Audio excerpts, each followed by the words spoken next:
Hey YouTube, it's Jen. And Brad. And I'm looking like a hot mess. Just did 2 workouts.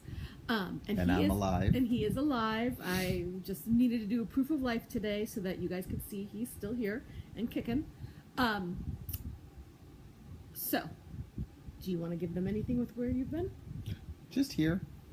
Nothing special with me. So, I told you last time I saw you, I guess I didn't really see you.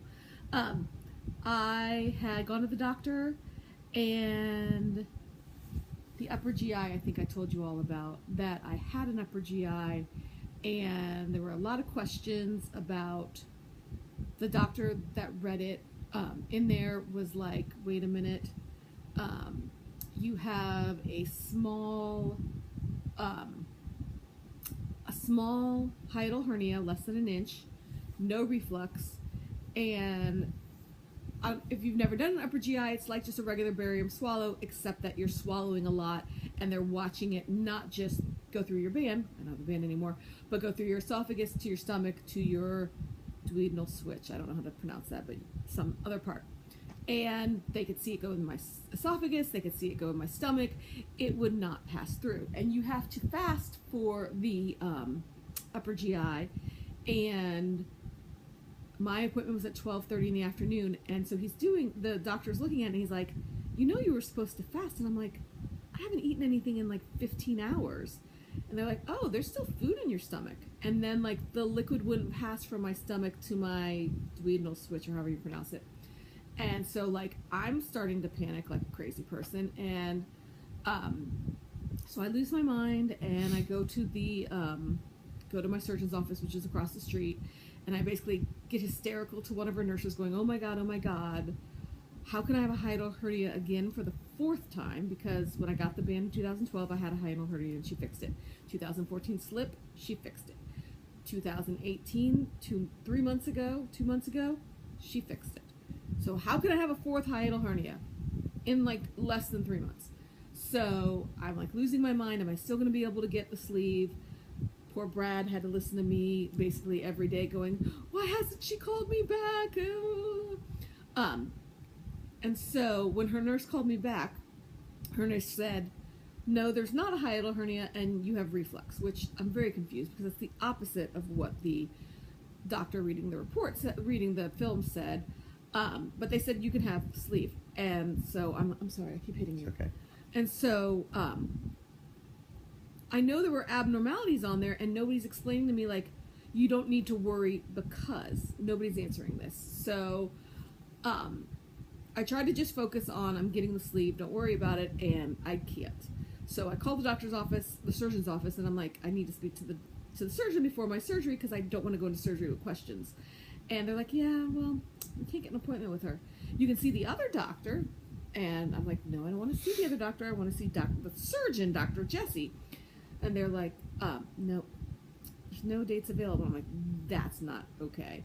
So I got the nurse, and I'm like, listen, I can't go into surgery worrying about this. So I have an appointment with my surgeon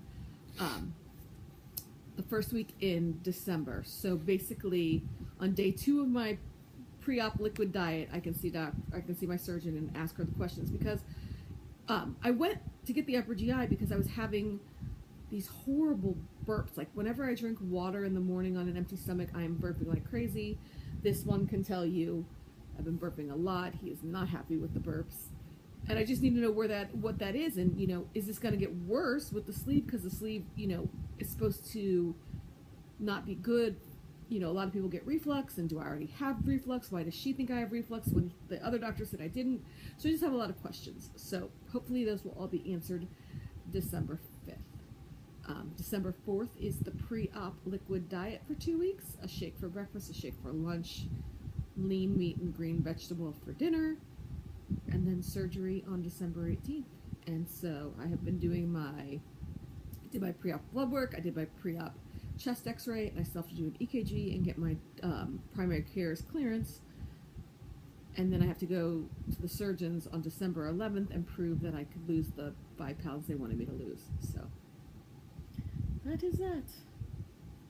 And tomorrow's Thanksgiving, so I have 2 weeks, less than 2 weeks, before the pre-op diet starts. I just need to not gain, Thanksgiving and stuff weight before then so that I can get down to the weight they want by December 11th. And then that's it. So, I don't know when I will update again. Why don't you update at least when you start your pre-op diet? That would be a very, very cranky version of Jen updating, because the thought, I remember doing the pre-op diet with the lap band, and the only reason why I made it through was because the insurance had denied me for lap band, and I kept getting, and they were trying to do like peer-to-peer and all this other stuff, and I got approved the day the liquid diet started. So that was the only thing that got me through the liquid diet. Was I was so happy to be getting the surgery. I was like, I will take anything. You can, poke me in the eye and, whatever. I don't care. I just want to get the thing. Now I'm like, I know what the liquid diet is. I know it is awful. So I know it's going to be harder for me. And now, when I did the lap band pre-op diet, I was 262 pounds and I was not working out like I am now. I work out now 6 times a week, and I asked my surgeon, is there like a, proof of life of my cat Miley. I asked my surgeon if there was like some sort of, supplement I got because I work out so much, and she's looking at me like, no, there's no supplement. Sorry. Miley's very angry. So I'm not looking forward to the pre-op diet. I much rather do the 6 weeks post-op than the 2 weeks pre-op. That's gonna just suck. But I'm very happy to be getting the surgery, especially since his insurance ends December 31st. So I'm getting it right under the wire. So I will try to update again eventually, but at least definitely once I get the surgery, I'll be like doing a weekly updates. But I guess that's it. And he's still here. He is alive. And all is well. So, hope you all are big losers. Kick some fat's asses. We love your faces. And I will probably see you soon. So, bye YouTube. Bye.